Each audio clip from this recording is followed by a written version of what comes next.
Hi guys, I just want to show you some more ephemera that I've been making to go inside my Jane Austen journal. Here we've just got some little elements, all a mixture of bits and pieces I've been doing at present moment. Yet again using images that I find in books or flyers. I have just collaged this little envelope up, which is just a standard envelope, cut in half. I have used a decorative punch on the outside edge here, part of a page from a novel, Mansfield Park, which has got this decoupaged old rose on. At present moment it's still ready for more bits and pieces to be added and for me to work out if I'm actually how I'm going to attach this. This will go inside, this will be the seam of my signature, admittedly. This side is still blank, it's cartridge paper so it's very nice quality. And we've got a little piece of vintage lace trim here on the outer edge which has been sewn using a machine. Bit of music paper just to add a bit of interest, some stamping on these two corners here, and the smallest piece of scrapbooking paper in the corner. So that's just one of the items I'm going to be adding.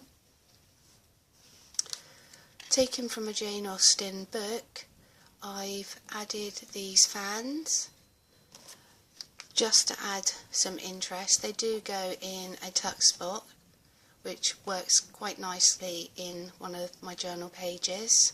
So just a little bit of detail, Jane Austen the poet, and the poem, or just a poem that she's actually written about her house in Taunton in Autumn, Hampshire. Now these images came, I was lucky to pick up from a charity shop a selection. This is from a shop called Period Pastimes, that's who sold these. Problem is the shop has long gone, so I've just got a nice selection which I'm fussy cutting bit by bit out of these little die cuts. So this is where this large fan's come from. This is backed onto a playing card which I have distressed up, and it's a playing card, so what I've done to remove the actual, if it was a ace or a heart or a spade, I've used a file, and actually that way, because it's got a shiny film on, I did tea stain some of these postcard playing cards up, but because the only way that the tea staining could work, it had to seep underneath the plastic protective layer. So the best way to actually add a bit of distress ink was to actually remove and start filing away some of the plastic, and then it didn't have like a red heart sort of pinging out at me. So as I said, this is plain card, and just on some coffee stained ephemera that I've actually coffee stained up in the past and obviously had no use, and just wanted to make sure that this could be journaled on. I love this. This is a original library card from a book that I got when I was in summer school in Oxford. You can buy some of their old library books, so I've taken this out, and she went to Oxford for a period of time, for a short period for her education, so I've just done some stamping to add some interest and distressed it up. This will also be going into my junk journal. Some stationery here, nothing more spectacular than some stationery in which I've just fussy cut this cat out to add some interest.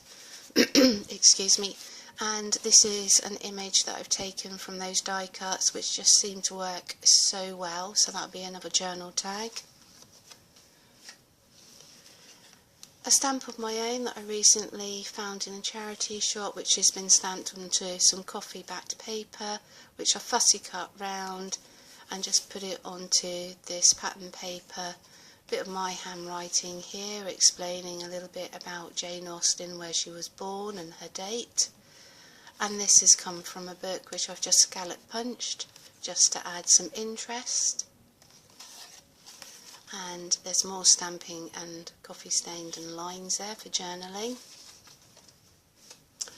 I don't have many embossing items, so this is from my Cuttlebug. Just this was the first embossing image that the Cuttlebug came with, and yet again it's housing a playing card, but this just is as a playing card should be, and just glued in to this vellum for the moment. Little coffee stained tag here on a flyer from Jane Austen. An image that I found in a book which I've just backed and done a piece of stamping. Brought some notelets, and I've just cut the notelet in half and stained it and cut some more excuse me, more fussy cutting here of the cats just to add some more interest. And lastly, made this pocket here. Now this is part of a bubble wrap envelope that I've used a plastic doily to spray over using copper spray, I gessoed the bubble wrap envelope first, then placed the plastic doily over the top, sprayed with copper spray. This left this impression, left it to dry. Once dry, I then decoupaged these roses that you see here on top.